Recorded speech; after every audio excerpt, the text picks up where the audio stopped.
Good afternoon, everybody. It's a lovely sunny Tuesday afternoon here. I hope everything is good with you where you are. And welcome to another issue of ITV. I'm getting above myself at last. ICB Live. Hello there. The offer didn't stand up. They wouldn't give me enough money. Anyway, so I'm with ICB for a little bit longer yet. I'm very pleased today. We've been fielding questions from you for the last 4 weeks, it is now, and today we might have another answer. And I say that because that's the name of the practice run by Sylvia Bourhill, who has come along as my guest today. Hello, Sylvia. Hello, Garry. So we might get another answer. And you might get another answer. Who responded to the email at the last minute, I will apologise straight away. This is definitely Sylvia that you have here today, not the person that's in the photograph. We have been told off, quite liberally told off, that we've used a photograph from many years ago of somebody she doesn't even know anymore. But anyway, so you're looking much better, I have to say. You're looking very resplendent there in your colour matching background and everything else. No, very nice scarf. Very good. Hello. Right. Corporate Okay. colours. So today, Sylvia has this morning been on the webinar. Now, I know over 330 of you were on that, 336 people were on that this morning. So that's really good. And I know a lot of you are back onto this today. So gluttons for punishment, but great that you're here. Sylvia, I thought it went quite well, actually. You happy with it? Yeah, I think so. I think it was quite reasonable. They listened to my input before they actually put the slides together. Well, they changed them to suit bookkeepers, I think, a bit more than the original slides I saw. Yeah, I think we actually threw it back at them and said, hold on a minute, this is one you prepared earlier. We need a bit of local bookkeeper input here. And as you're a trainer with them, obviously, so you've known them for some years. We thought that was useful. I think it doesn't take them long to change the word accountant to bookkeeper. But the big thing is that I really liked today was that they were actually talking about bookkeepers. It sounded far more relevant than some that we've come across in the past. So I was pleased with that. And being the big American company they are, they have occasionally been accused of being a little bit snowball in a rock shop, as it were, and pushing a bit hard. But yeah, I thought they worked well this morning. So that's obviously your influence. Oh, absolutely. Because you've known them for a long time, haven't you? Because you said in your notes when you saw them a long time ago. But then, am I right in saying that you met up with them at one of our summits, one of our early summits, and that's when they persuaded you to work more closely with them by way of sort of trainer, etc.? Yeah. So I met up with Alison Ball at one of the early summits. I think I seem to remember sitting next to her and with Claire McCabe and drinking rather a lot of wine. But you don't want to know that. You don't want to know that. But yes, so I met her there, and then when we started switching to QuickBooks Online, which was about 2013 time, I bearded her in her den and said, look, this isn't working, this doesn't work right, and it's been, the conversion process is horrendous, and it's costing my clients a fortune to pay me to do it. And then about a year after that, they came back to me and said, Alison said, you know quite a lot about using QuickBooks Online. Would you like to be a trainer? So, yeah. Because online has actually been around a lot longer than most people realise. I mean, the idea of suddenly the cloud taking over, I think it was probably when somebody like Xero came in, but actually others have been using the cloud for quite some years beforehand, haven't they? It's not that new. Yeah, I think so. I mean, I've been trying, obviously for health reasons, I can't always go out to my clients' offices. So I was trying to find a solution that allowed me to work remotely on their work without having to do this exchange of backups backwards and forwards and not being sure which one's the right one. So they did have some kind of dubious offering before then, but yeah, so I think 2012 2013 was when we first started seriously using QuickBooks Online. And I think when Alison Ball was over here, they had a very small office in Maidenhead, if I remember rightly, that was normally an answer phone. You couldn't get any sense out of anybody, and things have changed quite dramatically, because then we had the lovely Rich, who everybody thought everybody loves Rich Chris. Everybody loves Rich, yes, exactly. And Yeah, and now, of course, he's gone on and done. He's not actually any longer with Intuit, of course. He's moved on to another organisation, hasn't he? So, Oh, has he? No, I didn't yeah, actually no, know he's that. moved No. on. He went back to America, didn't he, for a few years? He went to America, and then but he was still involved with Intuit. And then I don't know. The last time I saw him would have been at QuickBooks Connect last year, was it? Last one, Yeah, I the think one they didn't cancel. Oh, yeah, yeah, he's left since then. But of course, over here now we've got Dominic. No, Dominic's gone. There's somebody. No, the guy now is Nick Williams. Nick Williams, that's right. Dominic now has got global again, hasn't he? He's got global view. Yeah, that's right. Yeah. Okay. No, Nick Williams is homegrown. I mean, I've known Nick since I first started having anything to do with QuickBooks, pretty much. So, yeah. We deal with Rob Burleson. Have you met Rob? Rob is their PR guru and very politically full of political contacts. So, he manages to get the Minister for Small Business and long-term meetings and various other things. He's a useful guy to have around. And actually, they run some they call it the, sort of village chat we have every now and then, and we get groups of us around a small group around a table or something or other. It's quite interesting. And just to explain, you mentioned before health. You are bouncing around a little bit today. This is because you're sitting on a ball. I'm sitting on a big physio ball because I've done my back in doing too much gardening. You say it's too much being at home and gardening. Just in case anybody thinks it's because you're sat at home, you've been drinking too much. You haven't, as far not as far as we are aware. But anyway, so thank you for that.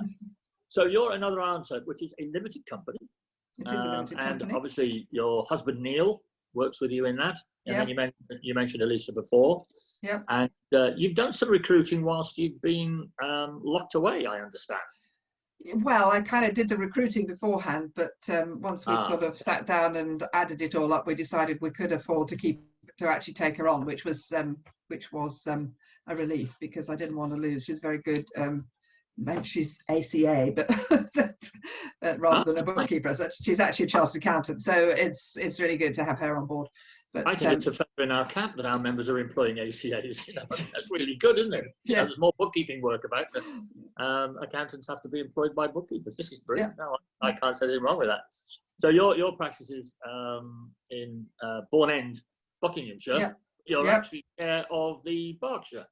I am, well, but the Berkshire branch used to meet just over the border, just near Maidenhead. So it was literally, I mean, we're 2 meters from the river, and we used to meet 2 meters the other side of the river, kind of thing. But and now we've moved out to Reading, but I've kind of carried on with it, even though the Buckinghamshire branch now meets 2 miles up the road from me. So. But you share 1 or 2 people, but generally it's a different audience, isn't it? So it'd be it is a different. Yeah, I think so. So it's interesting when. Oh, Gary's disappeared. So how are you getting on? I gather you're not necessarily doing it, but how are you getting on with the furloughs and everything? Lisa's in charge, you see. Yeah, Lisa's in charge of that. So I haven't had a lot to do. I just answer the phone when Elisa goes, I don't know what to do now. And I'm going, well, I don't know either. Maybe we'll figure it out together. So yeah. But it all seems to have gone remarkably smoothly. Was it 170,000 yesterday or something already done? 140,000. I think they had 67,000 in the first half hour, and then by the end of the day it was 140,000. So we don't have that many payrolls. I think we have about 13 or 14 payrolls that we do, and not all of them. A lot of our clients are still going. They're not furloughing people anyway. So it's not been too horrendous, but I think there's been a lot of work in calculating, lots of spreadsheets out there calculating stuff. But I know it seems to be very busy. I mean, most people we talk to. I mean, just before we came on here, I was speaking to Mike Johnson, who's our branch chair from Bath, Avon, of course, and he was just saying that he's locked away by himself and actually thoroughly enjoying it because he doesn't have to get on his bike or get out of his car anymore to go and see his clients. He's got the excuse that he can't go and see them, so everybody has adapted. Yeah. But he was lucky, a bit like you. I think everybody went cloud or virtual some years ago, so it's not as if he's got to start retraining now. Everybody's already geared up for this, and it's just part of what they do. Yeah, I think MTD forced a lot of people into being cloud based, and so for once HMRC actually worked in our favour. But I think also, I mean, we actually just based our whole business model on being on remote working right from the start. So since about 2013, I don't think I've just got one client that I normally go on site to now, and even then we've managed to remote work, find a way of remote. It's interesting that working remotely. yeah. I mean, it's interesting to note that I think the only ones of our members, we've had, I think, 2 of our members who are struggling a little bit at the moment. They seem to be people who've taken the automation to the end of, right, we're going to give everything to the client to do, and we're going to sit in our office and never see them again. And I think, therefore, they've lost that, oh, I can't get rid of her because, you know, I couldn't dare tell her to her face that I don't want to work with her anymore. And we've had just 2 of those. But there were people who've gone completely remote. And I remember saying at the last summit, certainly, and probably the one before, that you can't give up the unique selling point of a bookkeeper, which is this contact and the friendly face and the hand holding. So if we're not careful, we become accountants, and that's not trying to be really rude to accountants, but I mean, it's the old joke, isn't it? You only see your accountant once a year, and then he just tells you everything you've done wrong. Well, we're sort of the anecdote to that, I hope. But antidote, even. Yeah, antidote. Yes. No, I was just telling me about it, so it was an antidote. But we have had a number of people on the questions when the questions are coming through, talking about clients who wanted us to look slightly favourably upon certain things that have happened and people, and we're having to say, look, you've really got to be very careful here, because there is going to be an audit. There's going to be some questions asked at the end of the day, and you've got to be very careful. I mean, without giving any names away, have your clients played ball, or are they all been good? For the most part, we've had 1 or 2. A lot of it is just educating the client. I mean, you know, a lot of our clients, they know masses about their business, and you know, they could run rings around me. I can't make a wedding dress or sell a wedding dress to save my life, but you know, somebody who sells wedding dresses is absolutely brilliant at that. Really doesn't understand the bookkeeping side or the finance side, and so we'll question. You know, it's a question of education. I think educating our clients that as to what is actually out there, and I think that in this climate, that has been our role as much as anything, is being the go-to person with the information and about what our clients need and what's going to help them and what's going to get them through. So yeah, we've had 1 or 2 that have gone, you know, tried to do a bit of jiggery pokery, but I think in general they've been pretty good, because we don't let them be anything else. I think that's it, isn't it? I mean, if you keep people within normal guidelines, they might try and step over the line occasionally or ask questions, as you say, which is a nice way of putting it. But if they know that they can't mess with you, and I'm sure they do, then in that case, I think it makes it a lot easier when, you know, it's not as if you're suddenly coming down on them like a ton of bricks about something. And, I think I likened it a little while ago to having children who wear uniforms. None of them like it, but actually, they see the reason for it, really. Yeah. So, I think, what about being a limited company then? Was that a big decision for you? As opposed well, to it kind not really, because it sort of came about when a long time ago, sort of 2002, because Neil was working. Neil was made redundant sort of about a month before Philip was born, so he started doing some consultancy work for which he was required to be a limited company, and I just piggybacked on that, really. So I didn't really make a decision about it. I was already a limited company, really, from the start. So how is Philip doing? Is he one of these that's caught with his A-levels having to be judged by his tutors, or is that next year?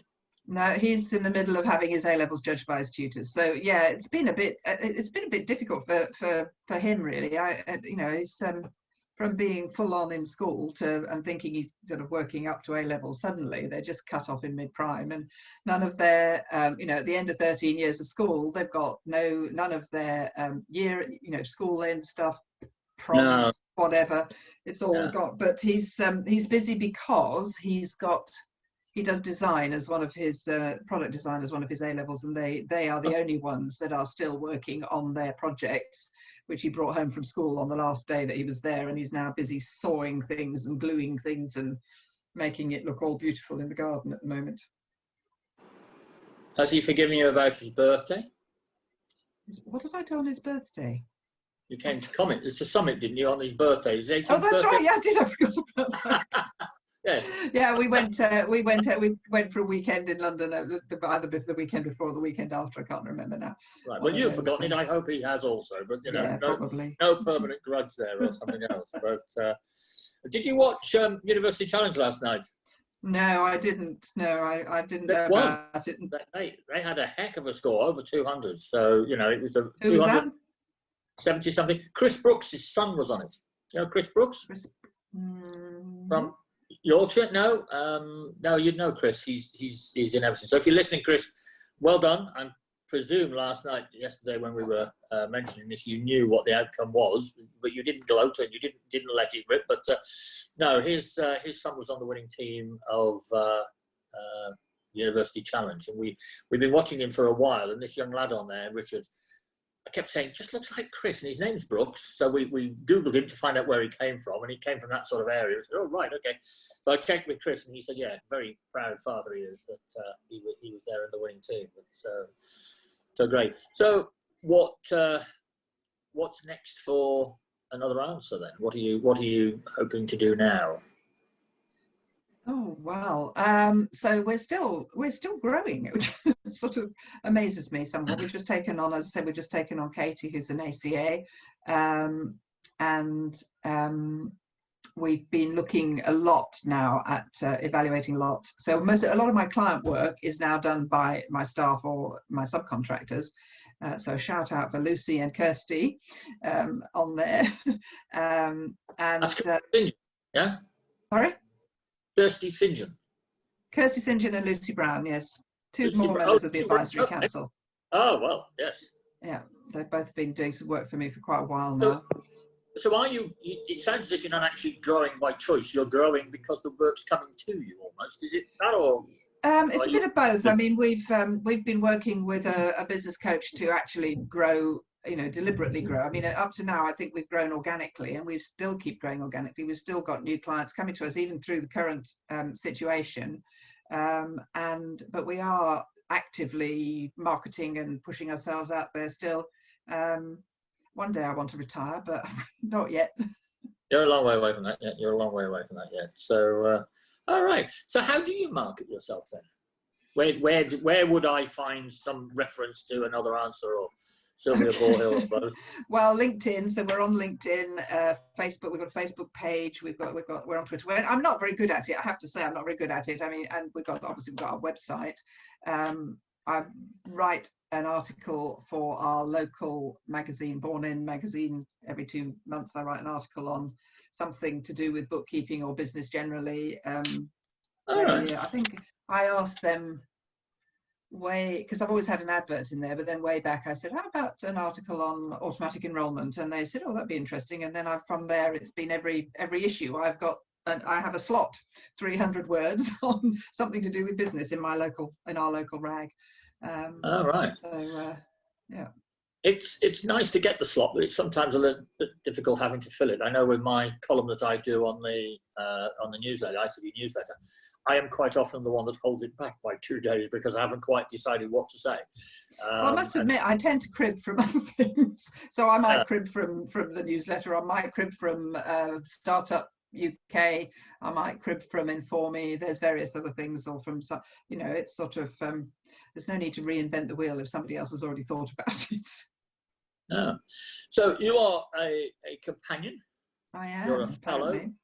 Yeah. Well, apparently, yeah, right. So and those people who don't know what a companion is, companionship is given to those people who ICB believes have done something over and above the norm, either for the profession or for the institute. And I think people put forward suggestions. Sylvia's name was put forward. I can't say by whom, even if it does get us a drink, but nonetheless. And you were appointed, actually, I can't remember when. When was it? It was Summit before last? A Summit before last, yeah. Okay. I mean, it's not quite a knighthood, but it's as good as we get. You know, it goes on the top. So again, just for those of you who don't know, if you're a companion, you may not actually be a member of the institute. So you become a C.FICB, a companion of the institute. If you are a member, your normal grade, so in Sylvia's case, it's a fellow. So she becomes not just an FIC, but a C.FICB, so a companion fellow, which I think is good. I think people who get the fellowship, they are not just the people who come and talk to me nicely at conference. I mean, they are just people who've done that extra bit, I think, which is what it's about. And it's nice to reward people. We're also looking now at going back through our records and finding when everybody started with us, so that we can mention people when they've been with us for 20 years and 10 years and 5 years, etc. So that's it. It's quite interesting, because the way our database is set up at the moment, it's when you became a student, which is your main date with us. So we're going to have to go back and figure out when everybody became members with us. So I think that'd be interesting. It's quite nice. And we've taken that idea from our branch over in Australia, because they do that all the time. They don't use the companion, but they give fellowships to those people. So that's interesting. And just to let everybody know, we've got a couple of things lined up for this coming week. And the rest of this week. On Wednesday, we've got Caroline Plum coming in from Fluidly, and we're talking about all things cash flow. On Thursday, we've got James Spencer from TaxFiler.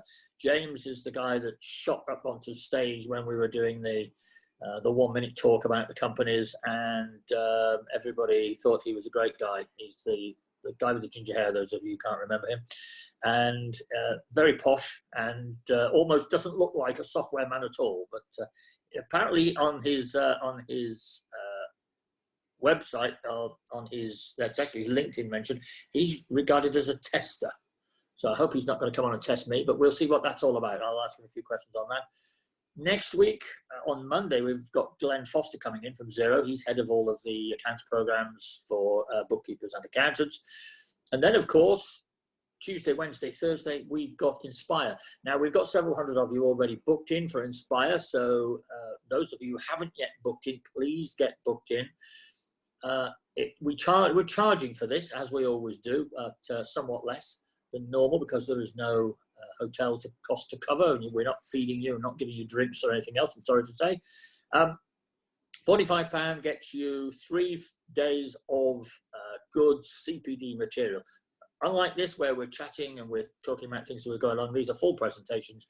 So you've got an hour on anti-money laundering, very practical instruction as to what you have to do. So those of you who've not seen all of the presentations that we made over the years, and particularly way back in sort of 2007-8 when this all started, this is good. It's all about know your client, for example, and what you have to look for and what you do if you find a client isn't right, but very practical, rather than saying schedule 36A brackets 423 or something or other. This is how you do it. So I'm hoping that'll be good. And we've got another gentleman coming on to talk to us about ethics. Ethics, as I mentioned early on, some clients occasionally want to do things slightly differently, and we do get a regular input from members about things that, is this right? Should I be doing this? So we'll be majoring in on that.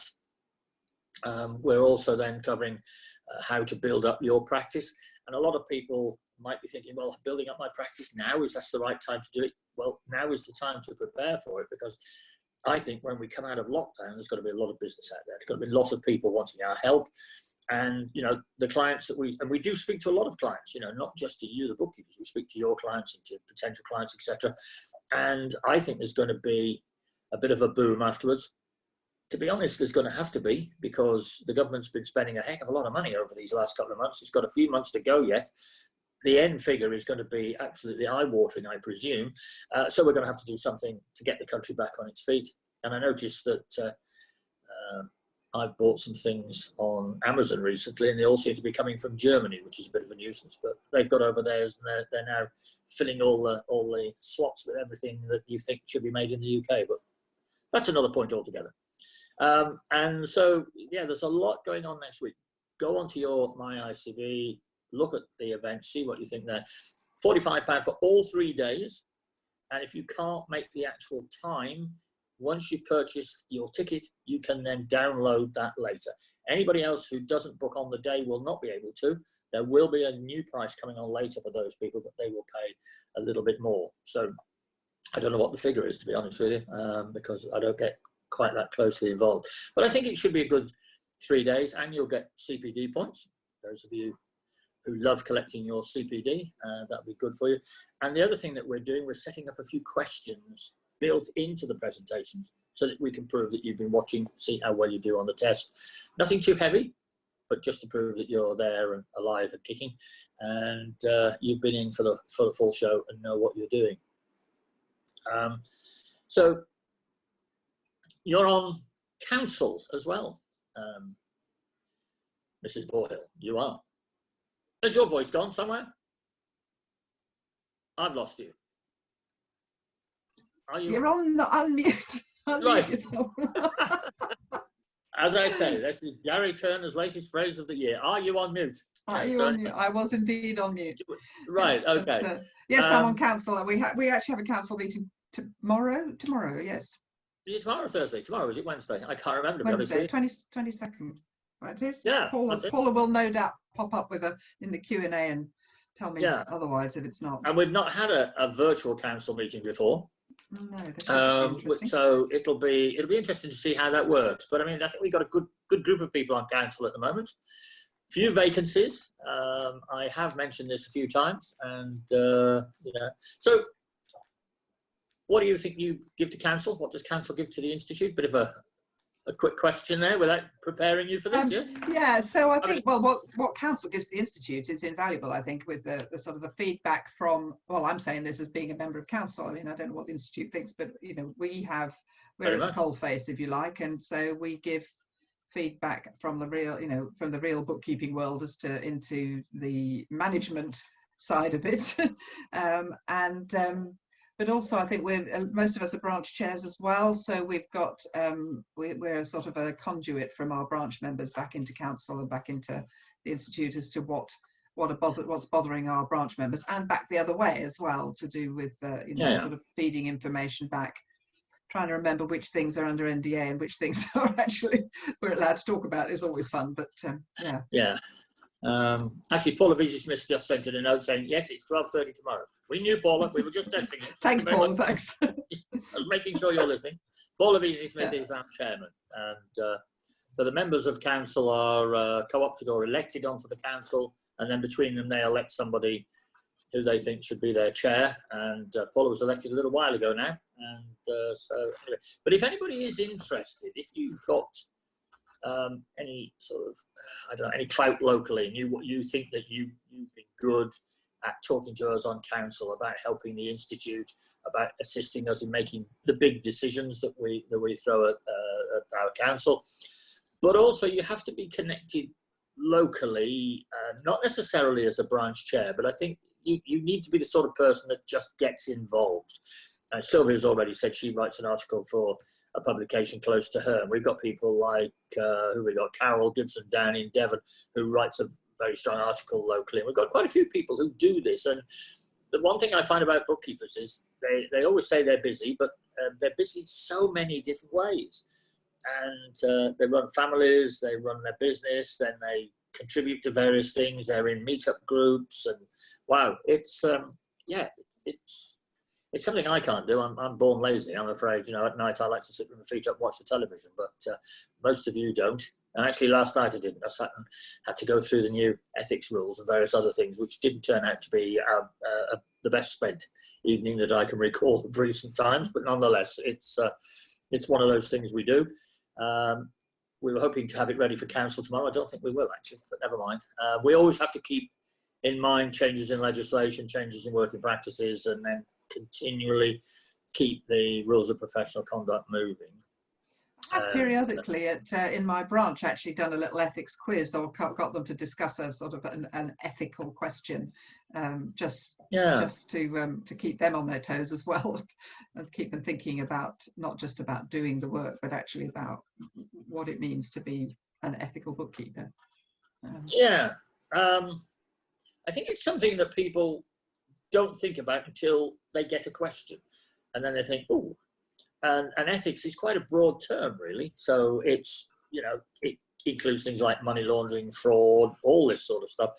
And, you know, I'm really pleased that in the 24 years that we've been going, 25 next year, we've had very few occasions where any of our members have fallen by the wayside and done silly things.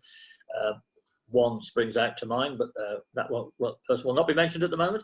But apart from that, I think, considering the number of bookkeepers that we have, I think the fact that we've got the bookkeepers who want to be tested, who want to be judged, who want to be qualified, probably means that we've got the better ones anyway. And but ethics isn't just about fraud and doing things right or wrong. It's also putting it, you know, who am I doing the work for? Am I going to choose to do my work for the person who's running a little business and is keeping going, or am I going to choose to do the work for the guy who walks in and looking buff in his underwear? You know, just that's sort of I know that doesn't happen as a general rule, but you know, what makes your decisions about who you're actually going to do the work for and who you're going to give the best service to? And that's as much part of ethics as whether you're doing things right or wrong. Do you turn many clients down?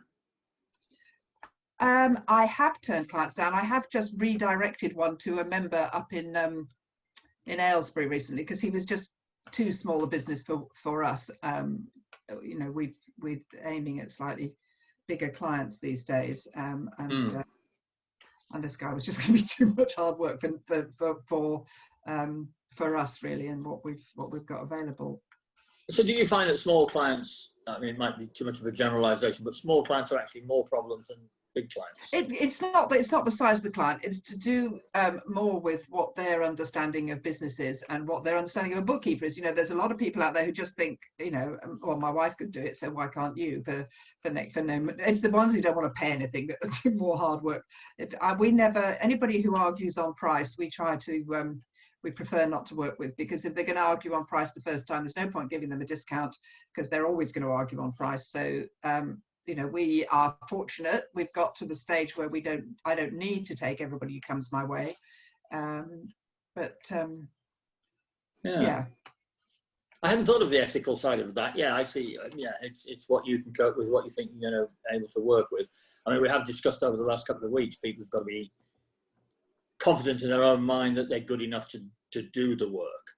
And, you know, I mean, as you know, I'm not a bookkeeper, I'm a salesman. So I've come from the background where you always say yes and worry about it later, but you can't do that as a bookkeeper, because, you know, you take on something that you're not equipped to do. And all of a sudden you can have quite a serious effect on your clients and their books. So you've got to be in there. And it's something you can't really catch up with whilst you're doing it. I think, you know, it's not like, you know, learning to do something as you go along with bookkeepers.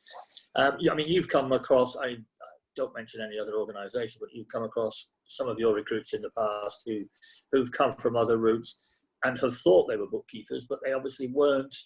And I think in some cases probably a little bit overqualified for what you wanted them to do. I'm trying to be as fair as I can. Yeah, I think I don't know about overqualified. No, I tended to go. Most of the people I've had on have been that have not stayed have been underqualified, actually, and I think it's rather than overqualified. We've yeah, I need to be a bit careful about what I say, because I have employed some members in the past that haven't worked out. Yeah. Yeah, but it is a question of attention to detail, of an open mind, of beginning, you know, being prepared. You know, bookkeeping can be a real pain. You know, you've got to be a detective more than anything else half the time, and just being open to all that sort of just getting on with finding it out. I mean, we have a lot of discussions, obviously, over time about money laundering, because that's something we all have to think about. And I know that when we made the decision to take on Steve Hardwick, and then Jane Hardwick as well, who is our investigations officer, and then they had this team of former policemen who were being our inspectors. The difference between that and when we used to send our members out to check on people has been quite dramatic, because they look at things completely differently. They look at things as a police person, as a member of the law. And I think it's been very helpful. And the members that we've been to visit so far, we've had some very, very good responses. People have gone out of their way to say, I now feel a lot happier. Although I had to tweak a few things, I now feel that I'm doing it right. But more importantly, they chat and they ask you questions, and then you talk to them about the whole understanding of what running a practice is in relation to money laundering, fraud, or ethics, or whatever you want to call it. And they find it very useful. So, yeah, it's interesting. You mentioned Lucy Brown before. I have a question from Lucy Brown. She says, I have an ethical question. That serves as right for talking about ethics. I have a client that had their Amazon account suspended on an old company in 2005. They need to verify their current Amazon account for another company. Now a director has resigned. Amazon lists directors with over 20% of the shares, and as my client can't be listed, he has asked me to amend the shares so that he only has 20% rather than his current 80%. And his mother has 80% instead of her 20%, so that he can verify the account. Ooh, legal and tax team and ICB helplines have told me to talk to the other departments, so I'm not sure where I stand. I'm not sure what you meant by the end of that, Lucy. That's, yeah. I would say that in that, I mean, he needs to think about who's actually getting the dividends, because if he wants his mother to have 80% of the dividends or to have 80% of the voting rights, well then, he's going to lose out. But yeah, unless he wants to change it back again afterwards. But it does sound to me like it's a little bit dubious. I think so. I mean, that's evasion, isn't it, really? Yeah, Lucy, I would personally suggest, and I'm not a lawyer, obviously, I'm a mere president, but I think that sounds as if that is being done, as you have said, specifically to avoid detection by Amazon, and I think that's underhand. It might well be worth talking to Amazon, but I think that's what they'll tell you. The question is, what happens to the business if he can't do that, I suppose. But if anything unfortunate, and we hope it doesn't happen to his mother, is he aware that his company becomes part of her estate and he's only worth 20%? I don't know. It's big questions there. But we set up a shareholder agreement and that would sort that bit out. But yeah, it's always a question. It sounded a bit dodgy to me, Lucy, but thank you for asking anyway. Yeah, great. Okay. Yeah, Lucy Brown says they change it back after. Oh, I don't think that's right. I mean, I think that's definitely something fishy. It's that is trying to avoid something or other. Don't know quite what. It's not tax evasion, I think, but it does strike me as trying to avoid. Yeah. And it says that it's, Lucy, I mean, I've just scrolled and got the second part, which is, as you say, they'd change it back afterwards. That would mean they'd operate then against the principles of Amazon, and they'd only be allowed to do that by making the change for the brief time that it took them to re-register with Amazon. So I think somewhere in Amazon's T's and C's, terms and conditions, it probably says that if there is a change in circumstance, they must be informed. Nobody ever reads T's and C's, so I'm not 100% sure because I've never read them myself, but I would think that is probably the case. I would perhaps spend a quiet moment reading through and see what it says. But I think you should avoid that, because I think it would be your duty to report that as some form of, I don't know what it is quite, potentially a fraud, I don't know. Right, anyway, thank you for that. Well, that's a good one, a good ethical one to have in the afternoon here on this bright sunny afternoon. If anybody has got any questions, by the way, please ask away. We have a few. We didn't anticipate many questions today because I think everybody has finally asked what they do about their furloughing, and they should now know. We thought by about Friday, the end of this week, when we have our, thank goodness it's Friday day, we will probably just discuss the few stragglers questions that we have, and also talk to people about their experience of putting through the claims. We thought today might be a difficult one, really, because everybody would be coming on saying, oh, they've got problems after problem. But touch wood at the moment, we haven't any of them. So well done you. Congratulations to ICB bookkeepers. because I did notice on Accounting Web that they've got a lot of accountants that are struggling, and it's one of the topics of their webinar coming up shortly, tomorrow sometime. And but then again, I think accountants have always found it far more difficult to adapt. I mean, RTI was a problem for them, MTD was a problem, and you guys just sort of got on with it basically and made it happen, made it work. So well done you. And you know, this is what I always tell people, we're doing pretty well. Okay. So when we come out of this, Sylvia, are you being very clever and putting together a plan as to what we're going to do? Are you going to build up your business, or are you just going to play it by ear? No, we are actively trying to build up the business at the moment, and I think one of the things that we've been saying to some of our clients, the ones that have not got much business at the moment, is don't waste the time. You know, okay, so by all means furlough your employees, but you have a good think about what your business is, where it's going. We know somebody in our business coaching group is a farm shop, and obviously his farm shop with a cafe, so obviously that got closed down pretty much at the beginning. So he's reinvented himself as an online purveyor of delicatessen stuff and farm stuff and meals and all sorts of things, ready meals and things. So, you know, he's kind of reinvented himself because he's had to. So I've been trying to sort of say to our clients, you know, don't just sit back and wring your hands and say, oh, woe is me. And similarly, I would say to bookkeeping practices as well, you know, take stock, do some training. You can do training even if you're furloughed, encourage your staff to do training, and then onwards and upwards. You know, I mean, we've taken that webinar I was on this morning with QuickBooks was about apps and that whole automation thing. And what we've been trying to do is evaluate. Now we've got all our front end stuff done, so we use Accountancy Manager, we use T-sheets, we use auto entry and things to get our data into QuickBooks. Those of you who don't know, I am QuickBooks. Cut me in half in the middle, it says QuickBooks like a stick of rock.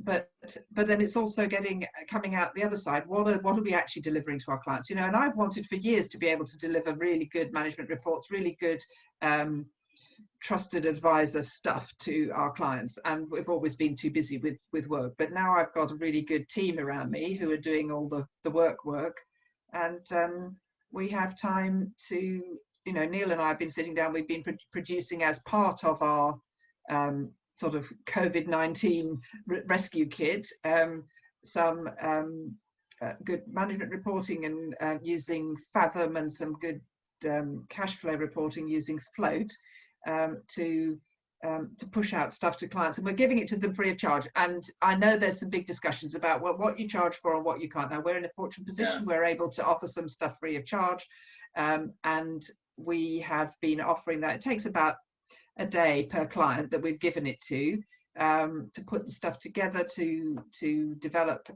what's suited for them, because not every client is the same, and actually push out some reporting to them, either because they need it for getting loans, or just because they will use it then with the hope that long term they will want to use it and they'll want to buy that from us. But we have been offering that out as a freebie for the time being, but we want to develop that a lot more going forward, and become that, not just the person who knows stuff, but actually being proactively offering those kind of services to our clients. So do you find that clients are enjoying using this, or, you know, how do you sell it to them that they should start doing a bit of this stuff themselves? Is it just... Well, we don't try to get them to do it themselves. We go, right. We are, the clients who use this kind of thing are coming to us and saying, we want X, Y, Z. We want some good management reports. We need to provide this for the bank. We need to provide this in order to get a loan. And so we are saying, we're then adding that. We have a price that we add on for if you want management reports. If you want just QuickBooks management reports, every month that you can access, then it's, it's included. If you want something a bit more, it's this. But if you want us to use all these apps that cost us money, obviously, then we're going to be, well, they don't know that we're using apps. We're just producing stuff. We say we've got a great tool that will do this for you and can give you this information, and we hope that they're going to want to. Some people we're providing that to anyway, and they're paying for it, and some we're hoping will want to pay for it going forward. June has just sent me a message saying that she thinks you look very smart and elegant. Oh, how kind. Who was that? June. Thank you, June. Right. How much is your image part of you and what you do? Because you are always very elegantly dressed. You have your logo behind you here, which I know could be a beach at any moment, should you so desire, because it's a thing on your computer. But you obviously pride yourself on the way you present. Yeah, just showing off again there, you see. Yeah, you don't get much of that in Maidenhead, do you? But anyway, how much has that been part of your whole aura when you go out to see clients? I have always tried to be as I've always tried to present myself well. Spending a little bit more on something that looks nice or smells nice, I think is worth the effort to attract clients. And I reckon that people buy from people.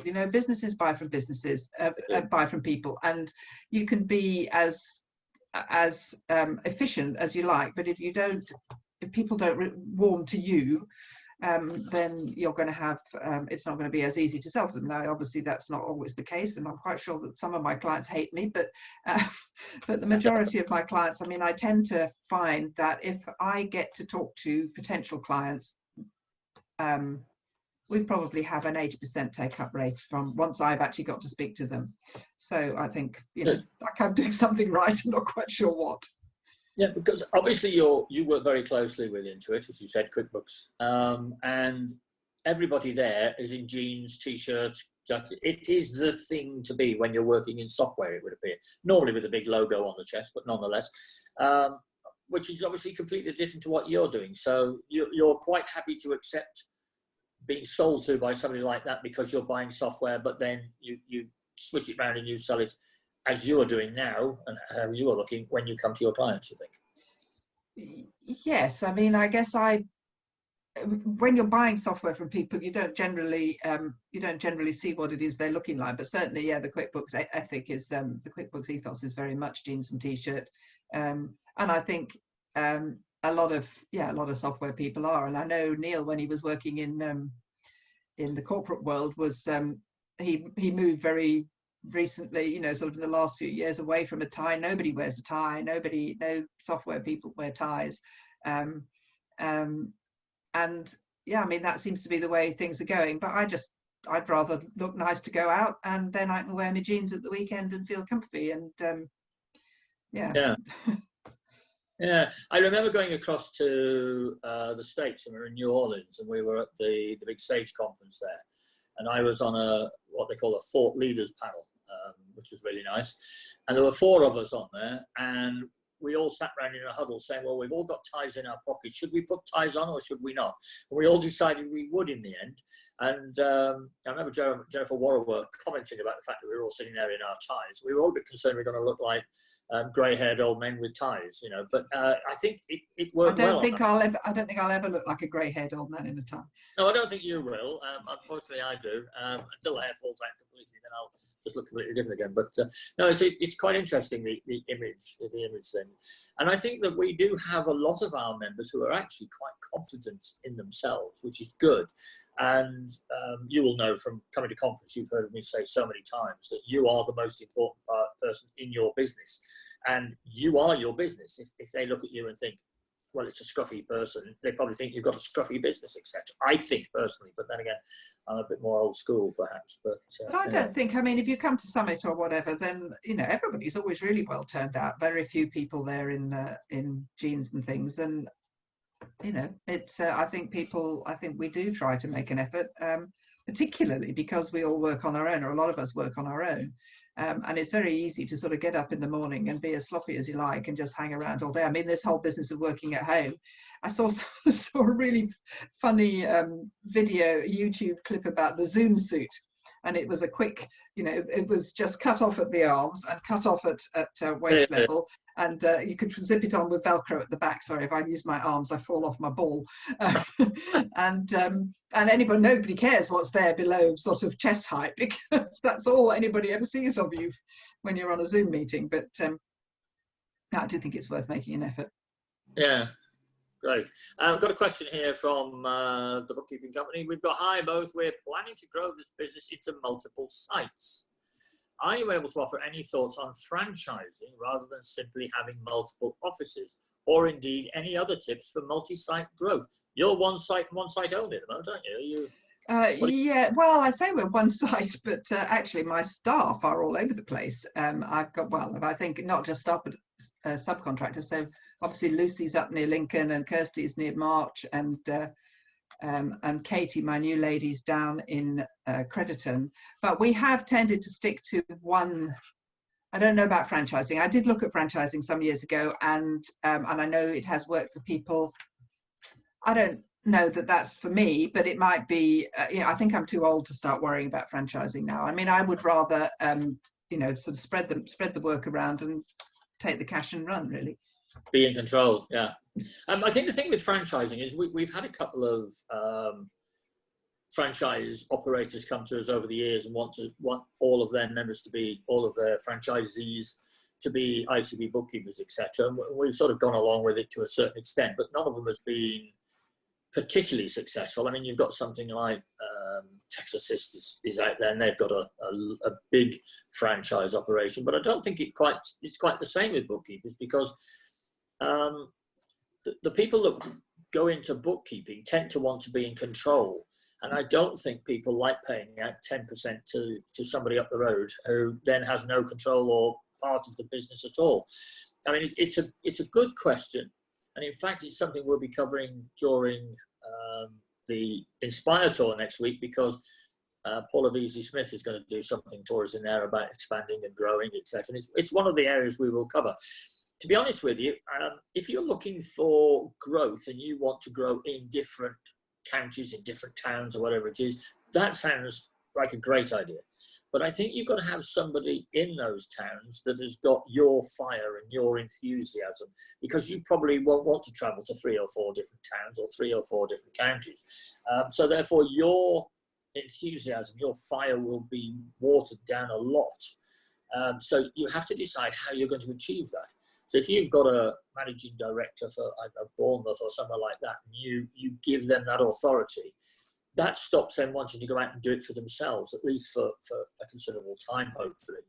But they still get, as a managing director and as the person in charge, they get the chance to run their own business, but with that little bit of extra support that's coming from you as the person who's running it. So whether or not that would be a franchise or just a branch, is something which takes a lot of discussion. Can't really cover here, but as I say, we will be covering that a little bit towards next week. But it's something also we might look at doing as a future webinar, because a lot of people ring up and say, should I be limited? Should I be self-employed? That's the basic entry into bookkeeping. And then, yes, I want to grow and I want to see what's going on. And of course, last week we had Claire Allen with us, and Claire, I think, has got 3-4 different branches now, but she's most definitely in control. So perhaps we should get her back on, and we'll use this as a topic next can't do it next week, week after next, early May perhaps. That could be quite useful. Actually, we've got somebody coming on from QuickBooks beginning of May. I haven't heard who it is yet, surprisingly, but somebody's coming on to have a chat, so that should be interesting. So I hope that sort of answers it doesn't really answer your question, but I've given you my basic off the top of my head thoughts. But it's a good subject, and we'll have a look at it. But get in touch. If you want to talk it through, give me a call. Usual office number, as I've said this time again, we are out of the office, but you wouldn't know it when you call, because the telephone number is the same, 0203 405 4000. And although we're all working from home, we've taken our fantastic phone system with us, and all we do is we pick up the phone when it rings. We can transfer you to another member of our team, or we can transfer you to an advisor. You shouldn't really notice any difference. And having boasted that how well we were doing with the emails right in the early days, we then got inundated with even more emails. But we've completely gone through that now. No backlog at all. Everything's running fine. I understand. And of course, as I have mentioned time and time again, to the point of boring you, but hopefully not, all of our exams are available. So if you're taking this odd and strange time as an excuse for catching up with that missing exam, or doing FRS 105, or perhaps payroll if you haven't done it, or self-assessment tax returns, now is the time to do it. The exams are there and available to you exactly as before. So we're not suffering at all from this as it stands at the moment. And I was quite surprised to read in PQ magazine, which is a magazine for part qualified people. I think all of the other bodies have furloughed their staff, and at the moment, touch wood again, I touched too much wood, I think. You know, we've managed to keep our team going. We're as busy as ever, and you know, our members have just been great. We're really pleased with the way it's going, and I'm glad that we are here to support you. And but I have to be honest and say, most of the good stuff that's going on at the moment, you're doing yourself, obviously. You're motivating yourselves, and you're making yourself put the next foot forward. And I hope you're all being careful. I've noticed I'm in London. I'm literally looking down on one of the main streets in London here, central London, and people are starting to come out a little bit more often. And I hope we don't do that too quick and get a second lump in the things. What's life like what is life like around where you live, Sylvia? Is it reasonably locked down, or? Yeah, well, there seems to be quite a lot of people around. I mean, we've got lots of lovely places to walk here, and I've got a dog, so I get out with the dog at least every couple of days. It's a bit of a kind of we all take our turns. Neil is supposed to not go out, but he does with the dog. So you're not supposed to cough these days, are you? People think I should have a glass of water. I saw you have. But yeah, it's quite quiet out. And what I noticed more than anything is, obviously, we're pretty much under the flight path for Heathrow, and our skies are clear blue. We have no contrails, no aeroplanes. But in fact, now you notice when there's an aeroplane goes overhead, you hear the bird song and things. Yeah, it's funny that, isn't it? Yeah, I noticed that. Yeah, I mean, you were saying about coughing. You are supposed to cough into the crook of your arm, as they say, or into your elbow. And I thought one of the funniest quotes was somebody said they felt really sorry for those people who don't know their backside from their elbow. Anyway, slightly different wording, but I think the meaning was there. You got the gist. Look, somebody brought that was Neil suddenly appeared through my logo. Oh, Neil, how are you? Good, great, fantastic. He's listening in the other room. So.